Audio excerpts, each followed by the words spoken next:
जून महिना संपत आला तरी धुळे जिल्ह्यामध्ये अद्याप अपेक्षित सार्वत्रिक पाऊस झालेला नाहीये। प्रशासनाने दिलेल्या 24 जून पर्यंतच्या आकडेवारीनुसार जिल्ह्यामध्ये जून महिन्याच्या एकूण सरासरीच्या तुलनेमध्ये केवळ 23.5% पाऊस नोंदवला गेलाय। यामुळे जिल्ह्यामधील खरीप पेरण्या खोळंबलेल्या असून शेतकरी आता मोठ्या पावसाच्या चातकासारखी वाट पाहतोय।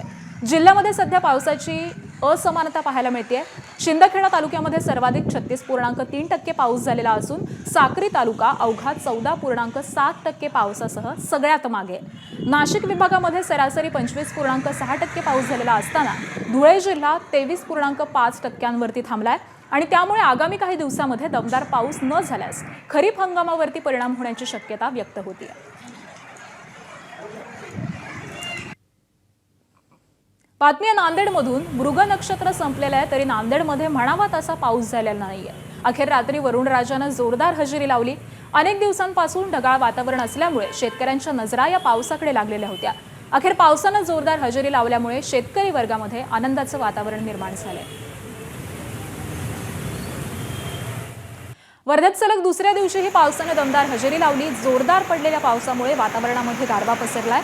पावसामुळे जिल्ह्यातील शेतकऱ्यांच्या शेती कामाला वेग आलेला आहे। त्याबरोबरच काही ठिकाणी सतत पडणाऱ्या पावसामुळे रस्त्यावरती पाणी देखील साचल्याचं पाहायला मिळालं।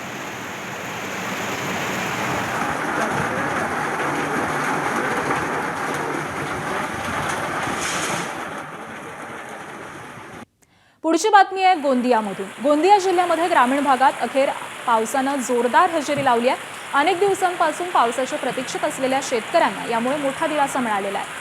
जोरदार पडलेल्या पावसामुळे खरीप हंगामामधील पेरणीच्या कामांना आता वेग येण्याची शक्यता आहे। तर ज्या शेतकऱ्यांनी पेरण्या केलेल्या आहेत त्यांना धान पिकाच्या नर्सरीला मोठा फायदा होणार आहे। पडलेल्या पावसामुळे वातावरणात गारवा निर्माण झाल्यामुळे नागरिकांना देखील उकाड्यापासून दिलासा मिळाला आहे।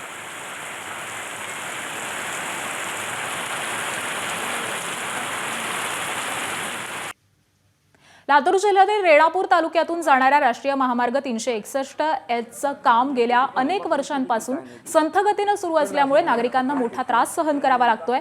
प्रशासन आणि राष्ट्रीय महामार्ग प्राधिकरणाच्या ढिसाळ नियोजनामुळे पानगाव शहरामधल्या रस्त्याचं काम अद्यापही पूर्ण झालेलं नाही। अपूर्ण रस्त्यामुळे पावसाचं पाणी थेट लोकांच्या घरात शिरलंय। शेतकऱ्यांनी घरात साठवून ठेवलेलं बियाणं आणि धान्य भिजून नुकसान झालेलं आहे। राष्ट्रीय महामार्गाचं अपूर्ण काम तातडीने पूर्ण करून पानगाव शहरातील रस्त्यांची दुरुस्ती करावी, अतिक्रमणाचा प्रश्न मार्गी लावावा आणि पावसामुळे नुकसान झालेल्या नागरिकांना मदत द्यावी अशी मागणी ग्रामस्थांनी केली आहे। नेते काय करायला